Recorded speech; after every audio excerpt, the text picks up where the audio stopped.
Assalamualaikum, nama saya Ari Priadi. Saya perwakilan dari kelompok 2. Kali ini saya akan membahas backpropagation. Dan ini adalah anggota dari kelompok 2. Backpropagation. Backpropagation merupakan salah satu algoritma yang sering digunakan dalam menyelesaikan masalah-masalah yang rumit. Metode ini merupakan metode yang sangat baik dalam menangani masalah pengenalan pola-pola kompleks. Beberapa contoh aplikasi yang melibatkan metode ini adalah kompresi data, deteksi virus komputer, mengidentifikasikan objek,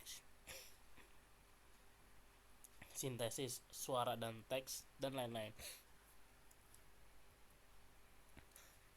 Prediksi dengan neural network yang melibatkan dua langkah, yaitu pelatihan dan langkah lain adalah belajar. Pelatihan backpropagation neural network biasanya dilakukan dengan cara diawasi. Keberhasilan pelatihan sangat dipengaruhi oleh penentuan input yang tepat. Dalam proses pembelajaran arsitektur neural network, pemetaan input-output menyesuaikan bobot dan bias pada setiap iterasi didasarkan pada minimalisasi atau optimasi dari beberapa kesalahan yang diukur antara output yang dihasilkan dan output yang diinginkan. Proses ini diulang sampai kriteria konvergensi diterima dan tercapai. Arsitektur backpropagation.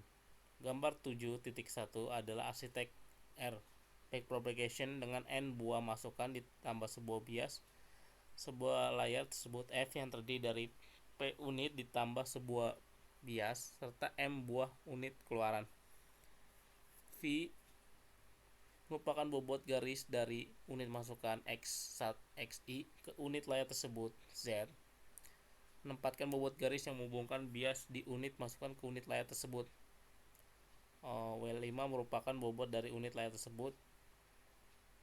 ZI ke unit keluaran YT. WR merupakan bobot dari bias layar tersebut ke unit keluaran ZR.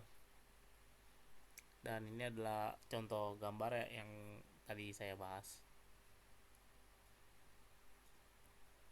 Fungsi aktivasi yang dipakai harus lebih beberapa syarat, yaitu continue, terdiferensiar dengan mudah, merupakan fungsi yang tidak turun. Salah satu fungsi yang memenuhi ketiga syarat tersebut sehingga sering dipakai adalah fungsi sigmoid biner yang memiliki rank 0 dan 1.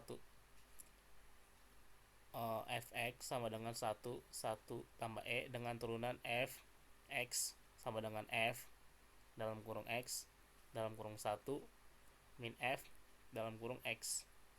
Grafik fungsinya adalah ini, gambar di bawah ini. Fase 1, propagasi maju. Selama propagasi maju, sinyal masukan dipropagasikan ke layar tersembunyi menggunakan fungsi aktivasi yang ditentukan. Keluaran dari setiap unit layar tersebut selanjutnya dipropagasikan maju ke layar tersembunyi di atasnya menggunakan fungsi aktivasi yang ditentukan, demikian seterusnya hingga menghasilkan keluaran jaringan. Berikutnya, keluaran jaringan dibandingkan dengan target yang harus dicapai. Sisi TK dan YK adalah kesalahan yang terjadi. Jika kesalahan ini lebih kecil dari batas toleransi yang ditentukan, maka literasi dihentikan. Akan tetapi apabila kesalahan masih lebih besar dari batas toleransinya, maka bobot setiap garis dalam jaringan akan dimodifikasi untuk mengurangi kesalahan yang terjadi. Fase 2, propagasi mundur. Berdasarkan kesalahan TK dan YK, dihitung faktor SK yang dipakai untuk mendistribusikan kesalahan di unit YK ke semua unit tersembunyi yang terhubung langsung dengan YK. SK juga dipakai untuk mengubah bobot garis yang berhubungan langsung dengan unit keluaran. Dengan cara yang sama, dihitung faktor S di setiap unit di layar tersembunyi sebagai dasar membahas bobot semua garis yang berasal dari unit tersembunyi di layar di bawahnya. Demikian seterusnya hingga semua faktor di unit tersembunyi yang berhubung langsung dengan unit masuk dihitung.